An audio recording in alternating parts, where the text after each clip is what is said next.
The chandelier-lit ballroom shimmered with elegance, yet Margaret Hale felt none of it. As one of the city's most powerful businesswomen, she had attended hundreds of charity galas, delivered countless speeches, and written checks large enough to change lives. Still, tonight, her hands trembled slightly as she stood at the podium. Behind her, a massive screen glowed to life. The room quieted when the photograph appeared, a small child with soft curls, wide innocent eyes, and a shy smile. The caption beneath it read, "Missing for 10 years." Margaret's breath caught. This was the moment she dreaded and demanded every year. That child, she began, her voice carefully steady, was taken from a playground in broad daylight. She paused, swallowing hard. She was my daughter. A hush fell over the audience. Even the clinking of glasses stopped. Margaret had built an empire of steel and strategy, but this was the only loss she had never been able to conquer. The police searches, the private investigators, the endless nights staring at that same photograph, all had led nowhere. Over time, the world moved on.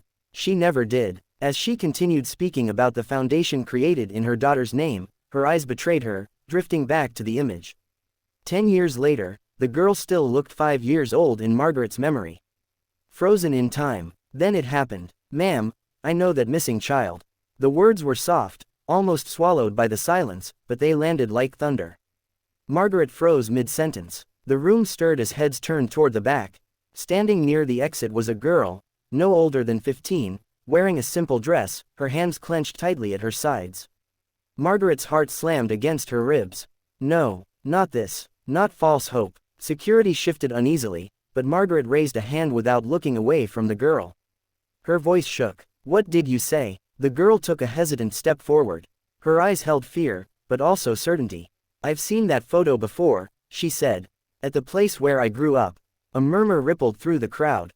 Margaret's knees weakened. Memories of cruel phone calls, fake tips, and heartless lies flashed through her mind. Yet something about the girl's voice, its quiet sincerity, cut through her defenses. "Where did you grow up?" Margaret asked, barely breathing. The girl hesitated, then answered, "An orphanage." The word struck like a blade. Margaret gripped the podium for support, tears blurring her vision. For the first time in 10 years, the pain was mixed with something terrifying and beautiful. Hope. The ballroom no longer felt grand. The glittering lights dimmed in Margaret Hale's eyes as she slowly stepped down from the stage, her heels echoing too loudly in the sudden silence. Every instinct screamed at her to stay guarded. She had been disappointed too many times before. Yet her feet carried her forward, toward the girl who stood trembling near the exit. Up close, Margaret noticed details she hadn't seen from the stage. The girl's dark eyes were familiar, hauntingly so. There was a small scar near her left eyebrow, faint but unmistakable. Margaret's breath hitched. She remembered cleaning that same wound years ago after a fall at the park. She pushed the thought away, afraid of her own mind. "What is your name?" Margaret asked gently. "Amina," the girl replied. Her voice shook, but she didn't look away. "I didn't come here to cause trouble. I recognize the story." Margaret nodded, forcing herself to stay calm. "Tell me what you know." Amina took a deep breath. "At the orphanage, there was a woman who used to visit. She would cry when she saw me. She brought books and toys, but mostly she just watched." Amina swallowed. "The caretakers said she was looking for her lost child." Margaret felt the room tilt. She remembered those visits, standing behind fences, peering into rows of children, searching faces for a miracle that never came. Had she been looking at her daughter all along? Amina reached into her pocket and pulled out a small, worn locket. "This was with me when I arrived," she said, opening it carefully. Inside was a tiny photo of a smiling woman holding a child. Margaret's breath stopped. It was her, younger, exhausted, but smiling. And the child in her arms. Tears streamed freely now. Margaret covered her mouth, her composure shattering in front of everyone. "There's more," Amina continued softly.